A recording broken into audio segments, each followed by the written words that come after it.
Salut à toi et merci de regarder ma toute première vidéo. Je dis à toi parce que je pense que bon, il y aura pas 150 personnes à la regarder, hein. Mais c'est pas grave, on est tous les deux, je suis là que pour toi, on va se dire ça. Donc voilà, bon déjà je vais commencer par présenter un peu mon projet entre guillemets. En gros j'ai commencé la cigarette électronique il y a quelques mois, en juin dernier, quand j'ai voulu me renseigner. J'ai trouvé que les explications qu'on trouvait sur le net, c'était un peu compliqué. Il y avait des mots complexes. Pincer ressort, chipset, coil 0,5. J'y comprenais que dalle. J'ai quand même pas mal galéré à commencer à comprendre tout ça. Donc moi, j'avais envie de justement faire des vidéos avec des explications très simples. Voilà, on essaiera d'utiliser un minimum de mots compliqués. C'est sûr que s'il y a des gars qui connaissent déjà bien cigarette électronique et qui tombent sur mes vidéos, ils vont un peu rire. Mais ces vidéos-là, en tout cas pour le moment, elles sont pas faites pour eux. Elles sont faites vraiment pour des gars qui connaissent rien et qui ont envie de se renseigner, de s'y connaître un peu plus, en tout cas, voilà, pour commencer. Bon, ben maintenant on va passer à la revue. Donc je pense que si tu as cliqué sur cette vidéo à la base, c'est que tu as envie de te renseigner sur les VIC VT2 ou les VIC VT, VTC, les deux c'est les mêmes, honnêtement, il n'y a quasiment pas de différence. Donc voilà. Donc ben, si tu te poses des questions sur cette cigarette, eh ben, je la conseille. Honnêtement, je la conseille pour débuter la cigarette électronique. Elle est bien, elle est vraiment bien. Je vais pas dire superbe, mais elle est nickel. Moi, ça n'a pas été ma première cigarette, mais j'avais un truc un peu plus petit même avant. Et quand je suis passé là-dessus, ben, j'étais hyper content. Je vais essayer de te la présenter un petit peu, te dire ses qualités, ses défauts. Donc déjà, elle s'allume, on appuie 5 fois sur le bouton pour, pour qu'elle s'allume. Il y a plusieurs modes. Les différents modes pour naviguer entre les différents modes, on appuie 3 fois sur le petit bouton, enfin sur le gros bouton plutôt. Un, 2, 3. Hop, voilà.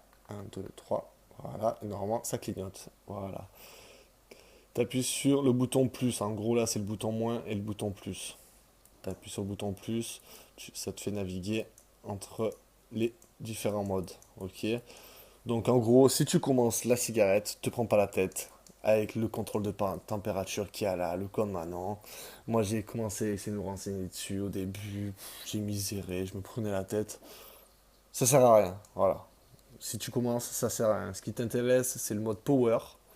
Donc en gros, c'est toi qui décide des watts que tu envoies sur ta cigarette. Enfin, sur ta cigarette, sur ton atomiseur, sur ton réservoir, avec la résistance à l'intérieur. Donc moi, sur cette box, je tourne à 30 watts en moyenne. 30 watts, c'est la moitié de ce qu'elle peut envoyer. Elle peut envoyer jusqu'à 75. Honnêtement, 75, c'est beaucoup trop pour le genre d'atomiseur de Cliro que tu mets dessus. Je précise Cliro, hein, c'est c'est ce réservoir, hein. C'est le réservoir, en fait, là où tu mets ton jus, ton liquide, ton e-liquide. Voilà. Là, c'est un Melo 3 pour l'instant. C'est pas le thème de la vidéo, on s'en bat les couilles. Je te le présenterai peut-être une autre fois. Donc voilà, 75 watts. Je vais même pas appuyer dessus parce que autant ça va flinguer ma résistance.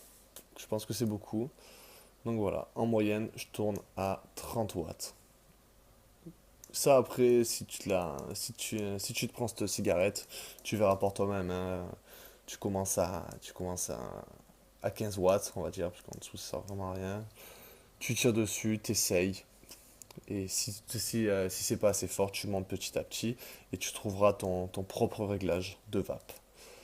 Voilà, donc ouais, voilà, moi je suis en moyenne, je suis à 30 watts, je monte à 40 des fois, mais jamais plus. Plus de 40 jamais. Et le matin par exemple au réveil, je suis à 20, 25, 27 watts. Ouais, la tête dans le cul, tu vois. J'ai pas envie de me prendre une grosse bouffée de fumée dans la gueule, bien costaud. Donc je descends un peu au réveil. Après, qu'est-ce qu'on peut dire dessus? Il y a un autre mode. Moi perso, je l'utilise pas, mais il peut être bien, hein. C'est le mode bypass. En gros, bypass, c'est mode méca. Comme s'il n'y avait qu'une batterie dans le truc, qu'il n'y avait pas un mode méca avec de la sécurité, avec toutes les sécurités qu'il faut, hein. Elle pourra pas te péter à la gueule. Et en gros, ça envoie toute la puissance que la box peut envoyer. suivant ton niveau de batterie aussi, hein. Moi, par exemple, quand j'arrive en moitié de batterie, ça envoie plus assez, hein. C'est un mode que, qui m'intéresse pas trop non plus. Honnêtement, ce qui nous intéresse, parce que si, si si tu t'y connais pas encore, le seul truc qui t'intéresse, c'est le mode power. Voilà, c'est clair et net. Les autres options, on s'en bat les couilles, clairement, vraiment.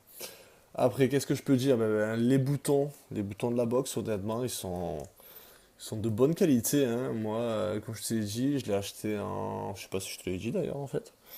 Je l'ai acheté en août, donc août 2016.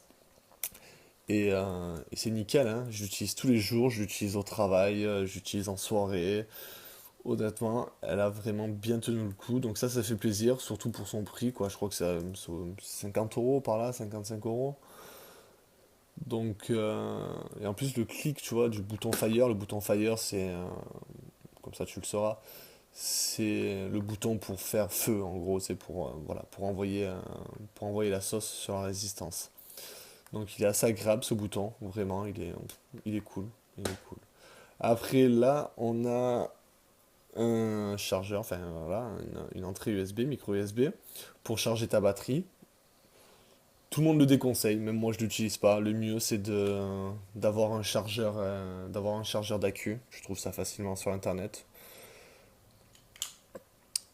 Voilà, c'est dommage, il n'y a pas de petite protection en plastique pour tu sais, de petits caches en caoutchouc là. Je sais pas si on le voit sur la vidéo, mais c'est quand même bien dégueulasse, bien plein de poussière.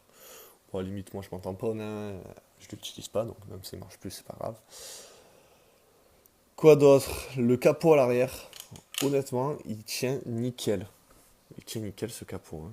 Il est nickel. Hop, tac. Tu vois, j'ai pas du tout besoin de forcer pour le rentrer. Et il s'enlève bien. Certaines box, tu galères à l'enlever. Là, non. Il, il s'enlève, il se met, c'est vraiment propre. J'ai un collègue qui lui arrive une petite bricole. C'est un l'aimant ici qui s'est décollé. Il a réussi à le recoller à la super glue. Bon, je t'avoue que c'est un peu un carac avec ces box. Moi, personnellement, j'en prends un peu soin, mais jamais, ça m'est jamais arrivé, hein. Ça tient nickel. Après, tu vois l'état de la box au bout de quelques mois d'utilisation, ben, elle est quand même plutôt propre, hein, plutôt propre. Vraiment, la peinture, elle a bien tenu, à part un peu en dessous. Parce qu'en fait, au début, j'utilisais pas de protection. La protection qui est fournie avec, si je me souviens bien, elle est en plastique transparent, donc du coup, c'est vraiment moche. Donc, je l'utilisais pas au début, et en fait, quand tu la poses, il y avait des petites rayures qui se sont mis là. Bon, bah, à la limite, hein, ça, on peut rien y faire. Mais bien vite, j'ai acheté cette petite protection en silicone. Je sais plus où j'ai trouvé ça, sûrement sur Arôme Liquide ou le petit vapoteur. Je sais plus, ça coûte cher dans les 4-5 euros. Ça coûte que dalle et honnêtement c'est indispensable, hein, si tu veux prendre soin de ta cigarette, c'est indispensable et là je l'ai trouvé en noir et honnêtement ça rend plutôt bien, c'est même agréable à utiliser en plus, c'est même agréable comme matière, donc vraiment si t'as envie de te prendre de la Evic, prends-toi cette petite protection. Ouais, peut-être qu'il y a plusieurs coloris, j'en sais rien. Voilà. Alors, qu'est-ce qu'on peut dire, bêta, accès ouvert? Les batteries. Enfin, la batterie que tu peux mettre à l'intérieur. C'est une 18650. Alors, 18650, c'est la taille de la batterie, tout simplement. Je crois même, c'est sûr, c'est vraiment une batterie basique pour les cigarettes électroniques. Il y a rien de plus normal. Moi, j'ai pris une 3000 mAh. C'est les plus grosses, je crois que tu trouves en mode batterie, en mode accu. De bonne qualité. Enfin, moi, j'ai pas trouvé plus. J'en ai vu des en 3500, mais je connaissais pas la marque. J'ai pas eu trop confiance.